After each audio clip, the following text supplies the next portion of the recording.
Class 8 पाठ 16 नैतिक शिक्षा सत्यार्थ प्रकाश। पिछले वर्चुअल क्लास में हमने इसके 4 प्रश्नों पर चर्चा की थी। आज हम इसका 5वां प्रश्न करेंगे। 5वां प्रश्न है, वन व्यवस्था का आधार क्या होना चाहिए। तो बच्चों, फर्स्ट टर्म में भी हमने पढ़ा था कि वन व्यवस्था का आधार गुण, कर्म और स्वभाव के अनुसार होना चाहिए। प्रश्न नंबर 6 है, चारों आश्रमों के नाम लिखिए। नंबर 1 ब्रह्मचर्य आश्रम, नंबर 2 गृहस्थ आश्रम, नंबर 3 वानप्रस्थ आश्रम और नंबर 4 संन्यास आश्रम। अगला प्रश्न है कि एक अच्छे राजा में क्या गुण होने चाहिए। राजा का जो जीवन है वो आदर्श जीवन होना चाहिए। यदि राजा आदर्श होगा तभी वो सामान्य जन को भी साधारण जीवन जीने के लिए प्रेरित करेगा। तो इसलिए राजा का जीवन आदर्श जीवन होना बहुत अधिक जरूरी है। उसमें कोई भी बुराई या दुर्गुण नहीं होना चाहिए। राजा को प्रजा के साथ पूरा न्याय करना चाहिए तथा न्याय करते समय पक्षपात नहीं होना चाहिए और अपराधी को कड़े से कड़ा दंड मिलना चाहिए। राज, शासन और दंड तीनों एक साथ रहते हैं। अगला प्रश्न है, सृष्टि की रचना को कितने वर्ष हो गए हैं। तो बच्चों, सृष्टि को उत्पन्न हुए 1,96,8,53,000 वर्ष हो गए हैं।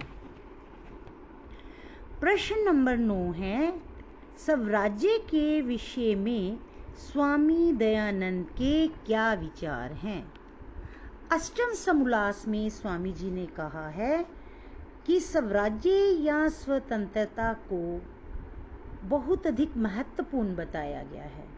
उनके अनुसार कोई भी विदेशी राज्य चाहे कितना भी अच्छा क्यों ना हो, स्वदेशी राज्य के समान हो ही नहीं सकता। विदेशी राज्य में कोई भी सुखी नहीं रह सकता। अगला प्रश्न है, सत्यार्थ प्रकाश के अंतिम 4 समोल्लासों में क्या बताया गया है। सत्यार्थ प्रकाश के अंतिम 4 समोल्लासों में स्वामी जी ने हिंदू धर्म, बौद्ध एवं जैन धर्म, ईसाई धर्म और इस्लाम धर्म के जो भी अंधविश्वास हैं उन सब की समालोचना की है। प्रश्न नंबर 11 है, मनुष्य का मुख्य कर्तव्य क्या है।